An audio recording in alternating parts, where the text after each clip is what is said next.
Bienvenue dans le podcast Au cœur des émotions. Je suis Virginie de Douce Essence, coach et formatrice en développement personnel et dans l'entrepreneuriat depuis 5 ans. Autant vous dire que le tsunami émotionnel, les montagnes russes, je connais bien. C'est pour ça que j'ai décidé de créer ce podcast pour t'apporter les clés dont tu as besoin pour apprendre à réguler tes émotions, pour les considérer comme tes amis et non comme tes ennemis, et ainsi mieux comprendre ton mode de fonctionnement. Si tu recherches des astuces pour mieux comprendre et apprivoiser tes émotions, tu es au bon endroit. Alors installe-toi confortablement et profite de ce moment rien que pour toi. Hello à toutes et à tous, je suis ravie de vous retrouver pour ce nouvel épisode car nous allons parler d'un sujet qui me tient particulièrement à cœur, la charge mentale. C'est un sujet dont on parle de plus en plus et à juste titre car il affecte profondément notre bien-être tant au travail qu'à la maison. Donc je tiens aussi à souligner que ce mois-ci, c'est le mois de sensibilisation à la charge mentale. Donc raison de plus, c'est encore plus important pour moi de pouvoir vous en parler. Puisque ces dernières semaines, j'ai eu l'occasion d'animer des formations et des ateliers sur cette thématique. Et les témoignages des participants ont été à la fois puissants et révélateurs. Donc je suis ravie de pouvoir vous transmettre toutes ces richesses. Donc certains des participants ont évoqué des ressentis quand je leur ai demandé qu'est-ce que signifie pour vous la charge mentale. On m'a parlé d'isolement, de perte de contrôle, de stress lié à la multitude de tâches et bien sûr encore plein d'autres choses qui sont ressorties, la pression aussi, le stress. Beaucoup ont réalisé que l'impact que cette charge mentale a sur leur santé physique et émotionnelle. Donc aujourd'hui, je vais vous partager des outils, des stratégies surtout, plutôt des stratégies qui, je l'espère, vont vous aider à mieux comprendre et à alléger cette charge mentale. Donc la première chose à savoir, c'est qu'est-ce qu'une charge mentale ? Donc la charge mentale, c'est une pression invisible qui pèse sur nous lorsqu'on doit gérer une multitude de tâches et de responsabilités, souvent simultanément. Donc forcément, ça touche plusieurs aspects de notre vie, le travail, la gestion familiale, les obligations, quand on est dans des associations. Et souvent, ça finit par créer un sentiment de fatigue, voire d'épuisement mental. J'aime bien aussi donner cette image au niveau visuel, que la charge mentale, ça peut être représenté comme un millefeuille, où tout s'empile, non-stop. Ça s'empile, ça s'empile, ça s'empile. Et quand on est en charge mentale, c'est souvent cette notion de penser à, il faut penser à tel rendez-vous, il faut penser à répondre à ce mail, il faut penser à faire telle tâche. Donc lors de mes récentes formations, plusieurs participants ont pris conscience que cette charge impacte non seulement leur santé, mais aussi leur capacité à se concentrer, à être créatif et aussi à maintenir des relations équilibrées. J'ai eu un témoignage qui m'a marqué lors de l'un de ces ateliers, puisque la personne a dit le fait de faire cet atelier, ça libère, c'est vraiment comme une libération, le fait de pouvoir en parler avec d'autres, parce qu'on se sent moins seul et compris. Donc comme quoi, c'est vraiment un sujet, je trouve, qui pour moi est vraiment d'actualité parce qu'on parle quand même de santé mentale et c'est vraiment important de pouvoir en parler. Déjà, c'est un premier pas vers la libération. Le fait de pouvoir l'exprimer, on libère déjà. Le fait d'avoir des conversations avec les personnes avec qui vous avez confiance, que ce soit votre entourage, vos collègues, mais aussi ça peut être votre manager, ça permet d'en discuter, de se rendre compte qu'on n'est pas seul, que d'autres vivent ce sujet, cette thématique. Ça permet de mieux la comprendre et d'en prendre conscience en fait. Donc maintenant, on va voir quelles sont les causes de la charge mentale, parce qu'elles sont nombreuses. Les causes, elles vont de la surcharge de travail aux sollicitations constantes. Et donc on va passer par la pression de devoir être disponible immédiatement et d'être performant tout le temps. Donc ça peut créer un cercle vicieux où on se sent de plus en plus submergé. C'est-à-dire qu'on n'arrive pas à poser des limites et on prend, on se dit ça je vais pouvoir le gérer, ça va le faire. Sauf qu'à un moment donné ça s'accumule et ça se bouscule dans notre tête en fait. Donc ça peut se transformer en rumination, en stress. On s'est sollicité de tous les côtés et du coup on prend plus le temps de manger. Alors ça j'en ai eu qui prennent pas le temps de manger le midi. On prend plus le temps de se poser, on prend plus le temps de faire des activités pour soi. Tout tourne autour de cette accumulation de tâches, d'actions à faire. Donc j'ai eu un autre retour lors de mes formations, ça a été la prise de conscience que refouler ses émotions, ça amplifie cette charge mentale.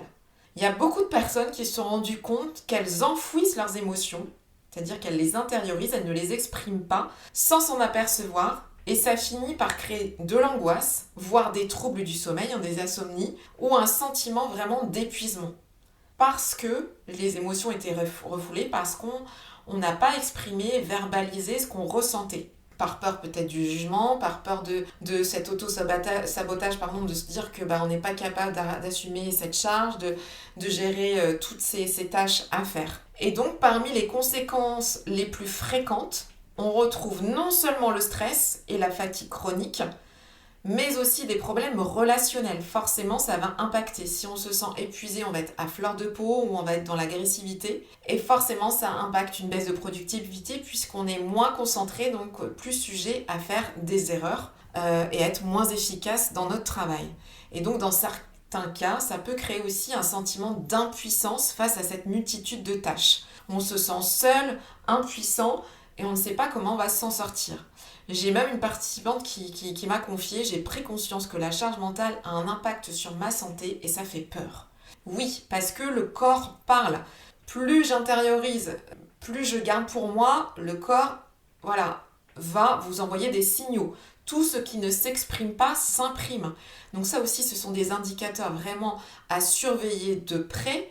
C'est qu'à force que j'accumule cette multitude de tâches, d'actions à faire, de pensées, de ruminations dans la tête, à un moment donné, c'est l'overdose, on n'en peut plus. On n'arrive plus à prendre de recul, on est en mode robot automatique, donc on n'est plus du tout ancré, plus du tout centré.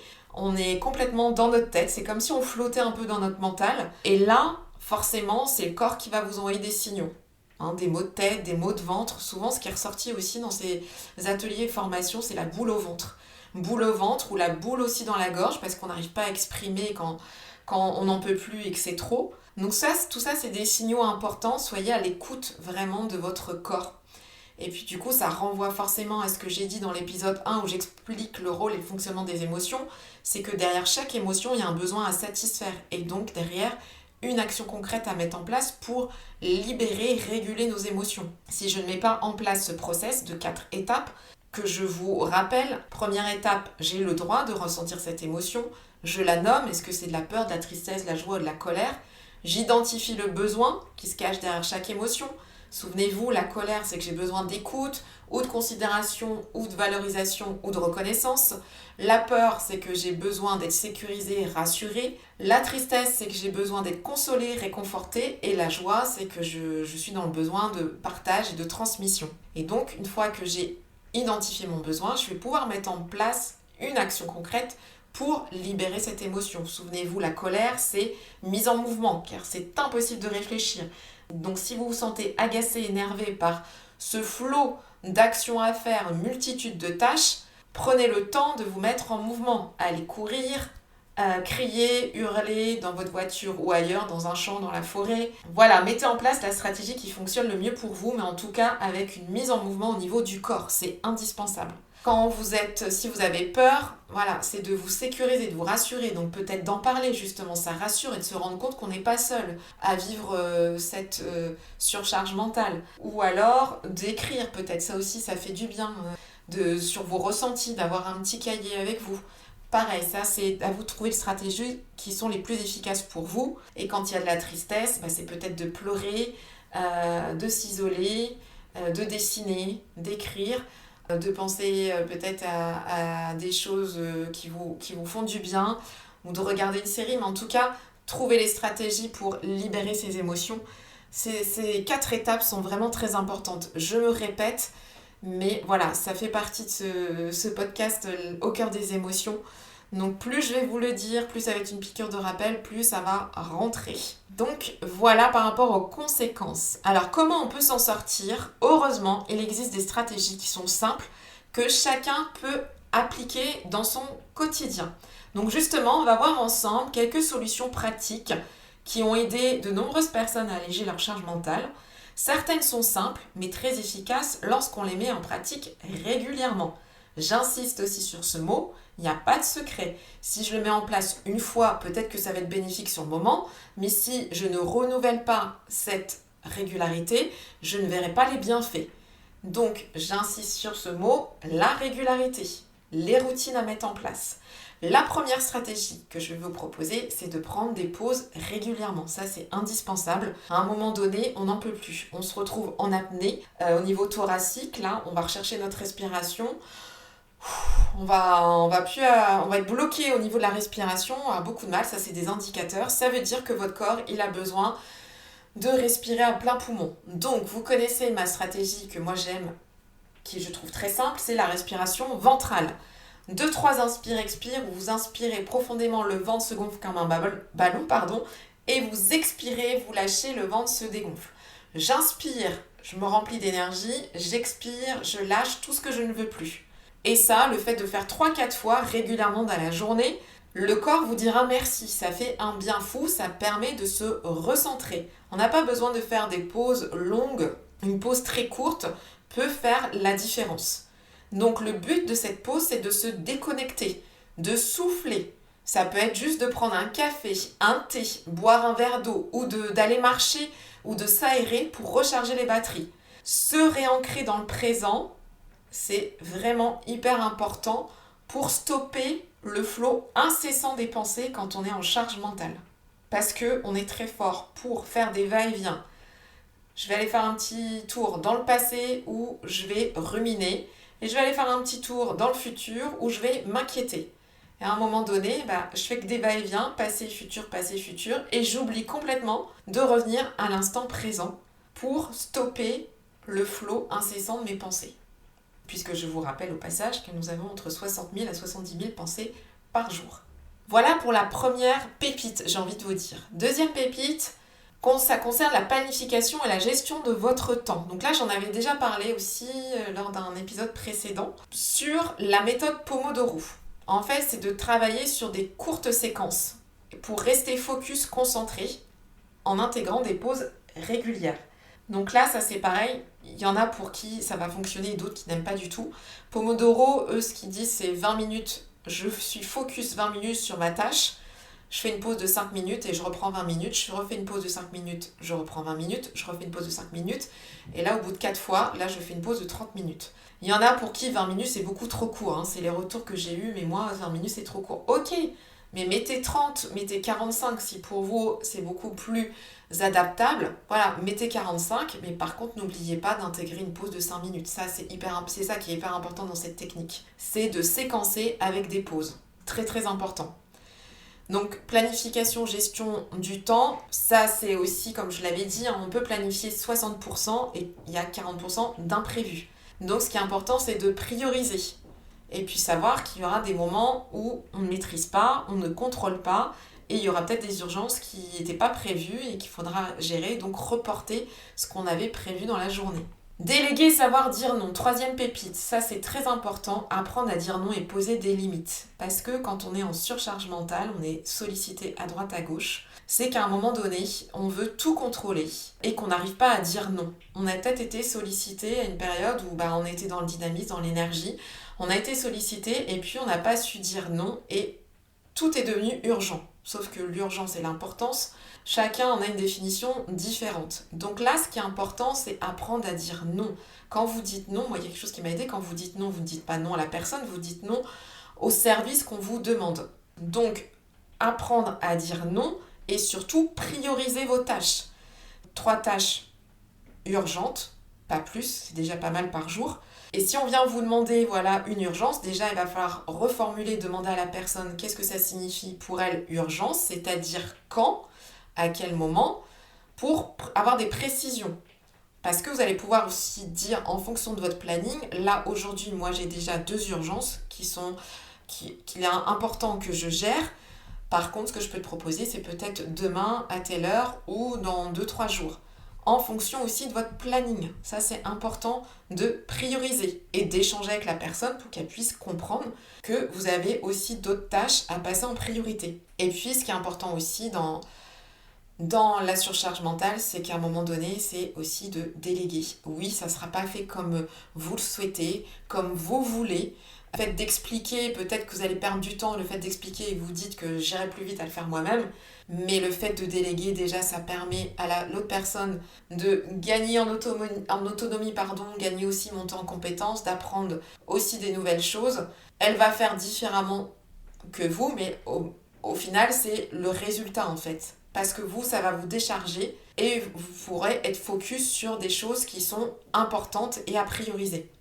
Ensuite, quatrième pépite, ce qui est important, c'est de créer un environnement de travail agréable. Que votre bureau soit rangé, d'organiser votre espace, que ça soit assez confortable.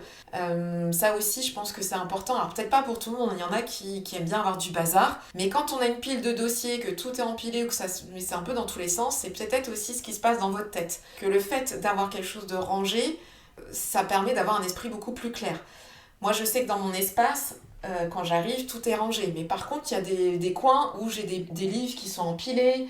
Il y a des endroits où c'est un petit peu plus le bazar, mais ça se voit moins. En fait, c'est surtout le visuel quand vous arrivez. Voilà, c'est ça qui est important, d'avoir cet esprit clair. Peut-être aussi d'avoir un environnement où il y a peut-être un peu de vert, de la nature, des éléments visuels qui sont impactants pour vous, qui résonnent, qui vous font du bien. Des citations, des mots positifs, ça aussi, ça peut faire du bien aussi quand on est en charge mentale élevée. Donc prenez soin de votre espace, de votre intérieur. Ensuite, cinquième pépite, donc mettre des mots sur vos émotions. Ça, c'est très très important, on en a parlé tout à l'heure. Mais d'exprimer ce que vous ressentez, de verbaliser votre émotion. Plus vous allez nommer votre émotion, plus ça vous permettra de prendre du recul et d'adapter vos actions. Et aussi de relativiser et peut-être de dédramatiser. Sixième pépite, lâcher prise sur la perfection. Parce que souvent, la charge mentale, elle est aggravée par notre quête de la perfection. On recherche toujours le côté je veux bien faire les choses, je veux que ça soit fait correctement. Sauf que la perfection n'existe pas. Et par moment, il faut accepter que ça sera fait différemment, que ça ne sera pas comme vous l'aviez exigé. Parce que la perfection, c'est un degré d'exigence, on a un curseur souvent d'exigence qui est très élevé. Donc là, c'est d'apprendre à lâcher prise. J'aime bien dire, c'est que quand on veut tout le temps garder le contrôle sur plein de choses, c'est comme si vous aviez une corde que vous étiez constamment en train de tirer tout le temps, et ça, c'est fatigant. Apprenez à amener de la souplesse, de la légèreté dans cette corde pour pas qu'elle soit tendue constamment 24 heures sur 24.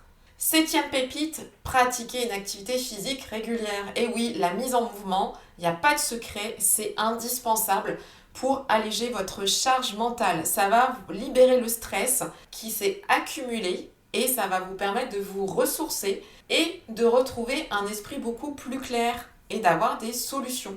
Donc, mise en mouvement indispensable, celle que vous préférez, en tout cas qui est la plus adaptée pour vous. Et enfin, dernière et huitième pépite, osez parler de votre charge mentale avec vos collègues, votre entourage, vos proches, ou alors de demander de l'aide si besoin. N'hésitez pas vraiment à aller voir un professionnel pour alléger votre charge mentale, pour voir déjà, rien que d'en parler, ça permet de libérer. Donc voilà, la charge mentale, si on résume, c'est vraiment quelque chose que beaucoup d'entre nous vivent. Il est possible de la réduire en prenant des petites actions chaque jour, vraiment en faisant des petites actions, que ce soit en apprenant à déléguer, à dire non, à poser des limites, à prendre des pauses ou en créant un espace de travail plus apaisant. Ces stratégies peuvent vraiment faire la différence dans votre quotidien. Donc je vous invite vraiment à tester une ou deux de ces pratiques dès aujourd'hui et n'oubliez pas, tu n'es pas seul, vous n'êtes pas seul. Parler de la charge mentale, que ce soit avec les collègues ou les proches, c'est vraiment l'une des premières étapes pour commencer à l'alléger. Donc si ce sujet vous parle et que vous voulez aller plus loin, n'hésitez pas à me contacter ou à suivre mes formations sur la charge mentale. Je suis persuadée qu'ensemble, on peut trouver des solutions pour alléger ce fardeau et retrouver une sérénité au quotidien. Je vous dis à très bientôt, prenez bien soin de vous. Et voilà, c'est déjà la fin de cet épisode au cœur des émotions. J'espère que tu as trouvé des astuces utiles pour mieux les apprivoiser dans ton quotidien. Rappelle-toi, elles sont tes alliés et non tes ennemis. Si cela t'a plu, abonne-toi, laisse un avis ou partage-le avec tes proches. Tu peux aussi me rejoindre sur les réseaux sociaux pour continuer la conversation et découvrir encore plus de ressources. Merci de m'avoir écouté. Prends bien soin de toi et à très bientôt pour un nouvel épisode rempli de bienveillance et de découverte. Profite de chaque instant et souviens-toi, l'émotion est le moteur du changement.